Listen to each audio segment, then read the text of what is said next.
America की एक संस्था है जो मजहबी मामलात को देखती है। उस संस्था ने भारत के मजहबी मामलात को लेकर के एक रिपोर्ट जारी की। इस रिपोर्ट के जारी करने के बाद तमाम मीडिया घरानों को बड़ी तकलीफ हो गई।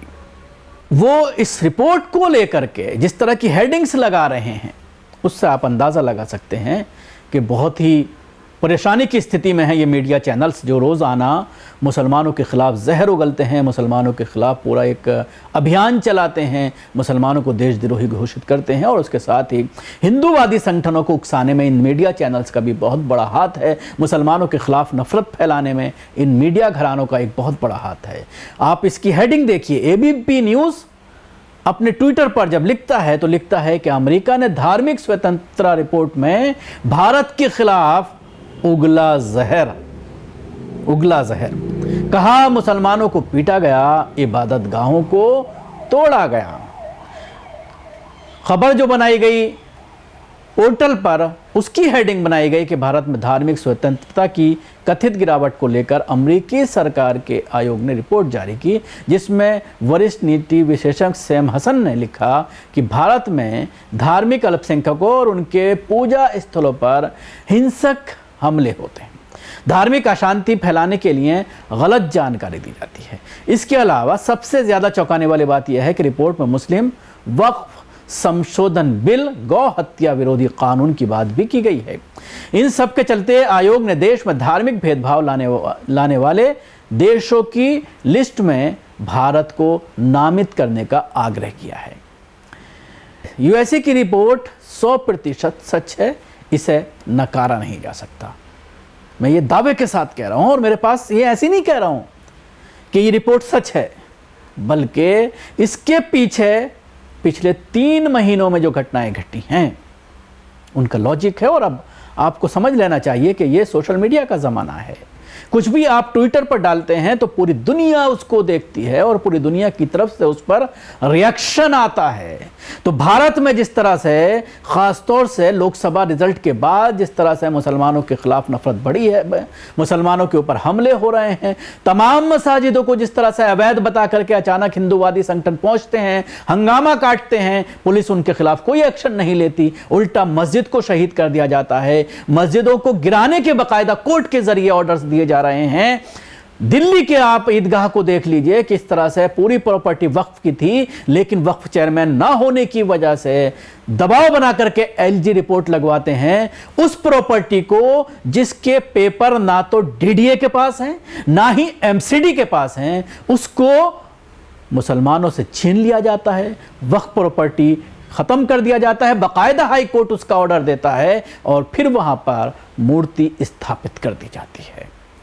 तो मैं बात कर रहा था कि उसको लेकर के बाकायदा हमारे पास कुछ जानकारियां हैं, कुछ मामले हैं जिनको लेकर हम आपको बताना चाहेंगे कि किन आधारों पर ये रिपोर्टें तैयार की जा रही हैं। इसमें किसी मीडिया घराने को, किसी हिंदूवादी संगठन को या भारत सरकार को मिर्ची लगने की ज़रूरत नहीं है, बल्कि इस पर ध्यान देने की ज़रूरत है कि इन चीज़ों को किस तरह से रोका जाए, किस तरह से पूरी दुनिया में जो देश की बदनामी हो रही है उस पर अंकुश लगाया जाए। ये सोचने की ज़रूरत है, ना कि इस पर पिनकने की ज़रूरत है।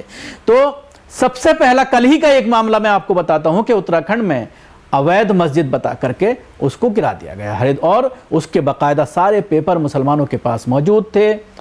उसका नक्शा पास कराया गया था, उसमें जो पैसा लगा है उसका पूरा हिसाब मुसलमानों के पास था, उसका ऑडिट कराया गया था, बाकायदा उसको नगर निगम से उसकी जो है सारे NOC नक्शा सब कुछ मौजूद था। लेकिन अचानक जो है यहाँ पर हरिद्वार के लक्सर तहसील का ये मामला है, ना तो कोई नोटिस दिया गया, ना ही कोई समय किया गया, ना कोई जांच दी गई। अचानक जो है हिंदूवादी संगठनों की शिकायत पर बुलडोज़र पहुंच जाता है और मस्जिद को शहीद कर दिया जाता है। सुनिए इस मस्जिद के जो देखने वाले हैं नसीम साहब, उनका क्या कहना है।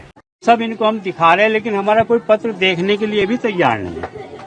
अच्छा जी, और इनका कहना है कि ये तुमने बाद में करा, ये पहले करा। हम तो जब से हमारी मस्जिद शहीद हुई थी, जब से हम जो है टीन टान लगा करके उसमें नमाज पढ़ते चले आ रहे हैं।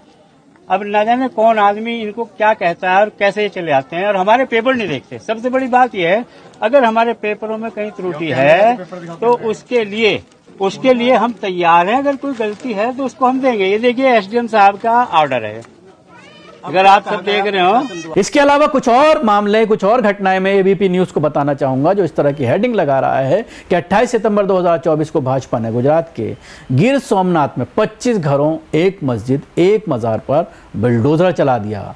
इसके साथ ही मैं ये बताना चाहूंगा कि ये मस्जिद और उसके साथ ही जो मजार था, ये तमाम इमारतें 500 साल पुरानी थीं। 25 सितंबर 2024 को भाजपा ने उत्तर प्रदेश के बहराइच में 23 मुसलमानों के घरों को जमींदोज कर दिया। 24 सितंबर 2024 को भाजपा ने असम के गोवालपारा में 151 परिवारों के मकानों पर बुलडोजर चला दिया और विरोध करने पर 2 मुस्लिम नौजवानों को गोली मार दी गई। 13 सितंबर 2024 को भाजपा ने असम के सोनापुर मुशादा में 100 घरों पर बुलडोजर चलाया। 16 जुलाई 2024 को मध्य प्रदेश के मंडवा में बीफ के शक पर भाजपा सरकार ने 11 लोगों के मकान गिराए। 8 जुलाई 2024 अकबर नगर लखनऊ में 1500 मुसलमानों के घरों को गिरा दिया गया। तो ये छोटी सी मिसालें थीं, लेकिन अगर आप ये तैयार करने बैठे हैं लिस्ट, तो 10-15 मामले रोज़ाना आपको उन राज्यों से मिल जाएंगे जहां पर भारतीय जनता पार्टी की सरकारें हैं। अपनी सालाना रिपोर्ट में UNCIRFN ने अमेरिकी विदेश विभाग से ये आग्रह किया है कि वो भारत में धार्मिक स्तर पर हो रहे अल्पसंख्यकों को ध्यान में रखते हुए उसे विशेष चिंता वाले देशों के रूप में शामिल करें। हालांकि ये पहली बार नहीं है जब अमेरिकी आयोग ने भारत के खिलाफ धर्म संबंधित ऐसा डाटा जारी किया है। इससे पहले भी उन्होंने ऐसा किया था, लेकिन भारत और अमेरिका के बीच जिस तरह के मित्रता है, दोस्ती है, जिसकी वजह से इस तरह की चीज़ों को जो है वो आगे नहीं बढ़ाया गया। यूएनएसआरएफ द्वारा दिए गए आग्रह को मानने से बचता रहा है।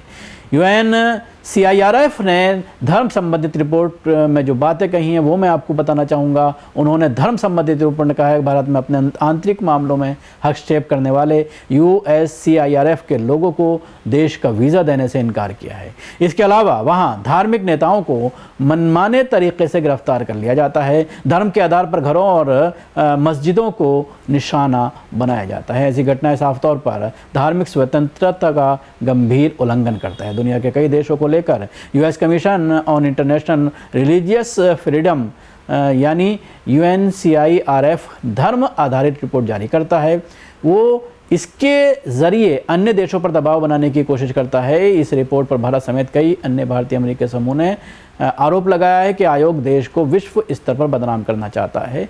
लेकिन मैं आपको बताना चाहूँगा, जैसे मामले मैंने आपको बताया, इसमें बदनाम करने वाली कोई बात नहीं है, बल्कि ऐसा वास्तव में भारत में हो रहा है। इसके लिए वो पक्षपात, बिना सही डेटा और एजेंडा चलाने की रिपोर्टिंग की बात सोशल मीडिया पर डाली जा रही है कि ये संस्था जो है वो पक्षपात करती है, ज़बरदस्ती की चीज़ें जो है वो डालती है, एजेंडा चलाती है, ये बातें कही जा रही हैं। एक चीज़ और मैं बात आपको बताना चाहूँगा, ये जो सारी चीज़ें हो रही हैं, जो इस तरह की रिपोर्ट तैयार की जा रही है किसी संस्था के ज़रिए, तो उसमें मैं श्रेय देना चाहूँगा उन सोशल मीडिया इन्फ्लुएंसर को जो लगातार ट्विटर पर ख़ास तौर से, क्योंकि ट्विटर पर ये सारी चीज़ें लगातार आ रही हैं और इंग्लिश लैंग्वेज में और अरबिक लैंग्वेज में भी उनको अनुवाद करके डाला जा रहा है, जिसकी वजह से इस तरह की संस्थाओं तक इनकी रीच बढ़ गई है और ऐसे मामले पहुंच रहे हैं और एक बार लोग सोचने पर मजबूर हो रहे हैं। और जब इस तरह की रिपोर्ट आती हैं तो कोई भी देश फिर सोचने पर मजबूर होता है, क्योंकि रिज़ल्ट आने के बाद से ही, जून में जो रिज़ल्ट आया है उसके बाद से ही लगातार इन हमलों में इजाफा हुआ है। हमले तो चल रहे हैं, पिछले 10 साल में हो रहे हैं, लेकिन इसमें बढ़ोतरी हुई है।